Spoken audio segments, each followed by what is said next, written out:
আসসালামু আলাইকুম বিসমিল্লাহির রহমানির রহিম। আল্লাহ কোরআনে বলেন সূরা নিসার 43তম আয়াতে, নামাজের ভিতরে যাহা বলো বা যাহা শোনো, তাহা বুঝতে না পারিলে নামাজের জন্য দাঁড়াবে না। কোরআনের ভিতরে সূরা নিসার 43তম আয়াতে আল্লাহ বলেন, নামাজের ভিতরে যাহা বলো বা যাহা শোনো, তাহা বুঝতে না পারিলে নামাজের জন্য দাঁড়াবে না। সূরা নিসায় আরো বলেন, লোক দেখানো নামাজ যারা পড়ে তাদেরকে জাহান্নামে নেওয়া হবে। নামাজ পড়িয়া মিথ্যা বলে তাকে জাহান্নামে নেওয়া হবে। নামাজ পড়িয়া খাদ্যে ঔষধে ভেজাল দেয় তাকে জাহান্নামে নেওয়া হবে। নামাজ পড়িয়া মাপে ওজনে কম দেয় তাদেরকে জাহান্নামে নেওয়া হবে। নামাজ পড়িয়া বিকৃত মালের দোষ গুণ না বলিয়া বিক্রি করে তাকে জাহান্নামে নেওয়া হবে। নামাজ পড়িয়া সবার কাছে একই দামে বিক্রি করে না, তাকে জাহান্নামে নেওয়া হবে। নামাজ পড়িয়া কারু সাথে দুর্ব্যবহার করে তাকে জাহান্নামে নেওয়া হবে। বাবা আদম তার বংশধররা পড়তেন ফজরের নামাজ। রাসূল ইব্রাহিম আর তার অনুসারীরা পড়তেন 2 ওয়াক্ত নামাজ। রাসূল ইব্রাহিম তার অনুসারীরা জোহর সহ 2 ওয়াক্ত নামাজ পড়তেন। রাসূল ইউনুস আর তার অনুসারীরা 4 ওয়াক্ত আসর সহ 3 ওয়াক্ত নামাজ পড়তেন। রাসূল মুসা তার অনুসারীরা মাগরিব সহ 4 ওয়াক্ত নামাজ পড়তেন। রাসূল ঈসা তার অনুসারীরা এশা সহ 5 ওয়াক্ত নামাজ পড়তেন।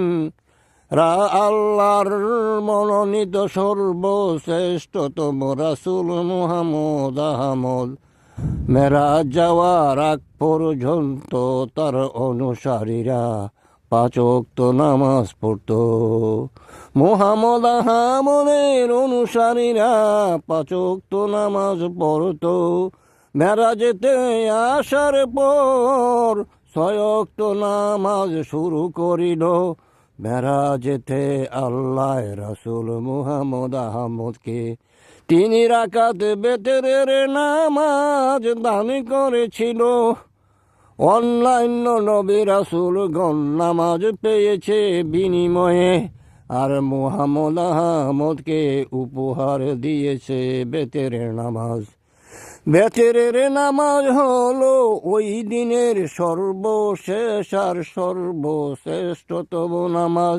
বেতেরের নামাজ হলো ওই দিনের সর্বশেষ আর সর্বশ্রেষ্ঠত নামাজ। বিতিরের নামাজ হলো ওই দিনের সর্বশেষ এবং সর্বশ্রেষ্ঠতম নামাজ। আপনি 5 ওয়াক্ত নামাজ পড়েছেন, বেতেরের নামাজ পড়েন নাই, আপনার সব নামাজ বাতিল বলে গণ্য হবে। আপনি 5 ওয়াক্ত নামাজ পড়েছেন, বেতেরের নামাজ পড়েন নাই, আপনার সব নামাজ বাতিল বলে গণ্য হবে।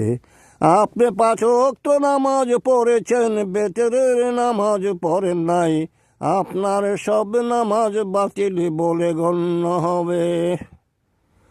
বেতেরের নামাজ হলো ওই দিনের সর্বশেষ এবং সর্বশ্রেষ্ঠতম নামাজ।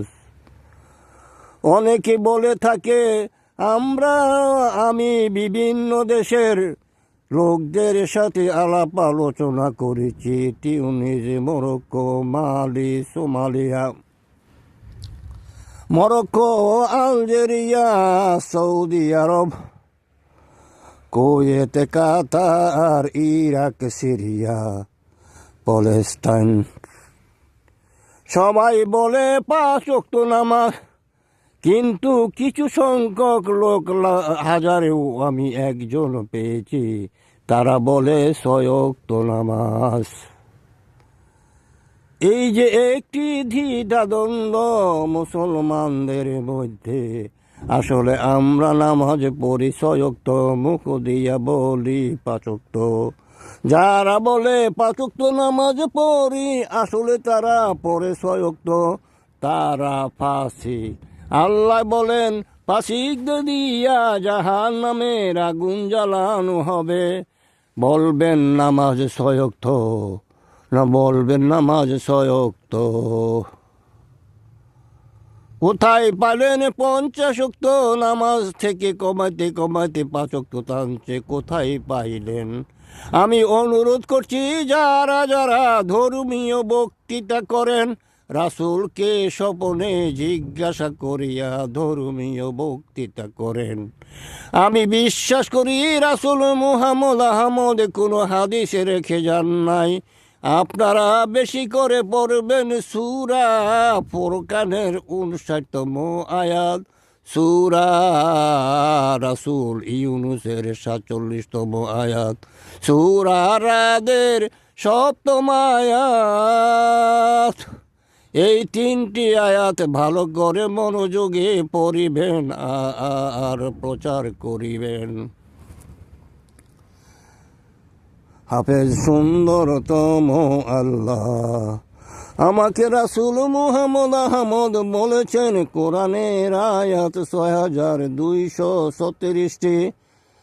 রাসূল মুহাম্মদ আহমদ আমাকে বলেছেন কোরআনের আয়াত 6236টি।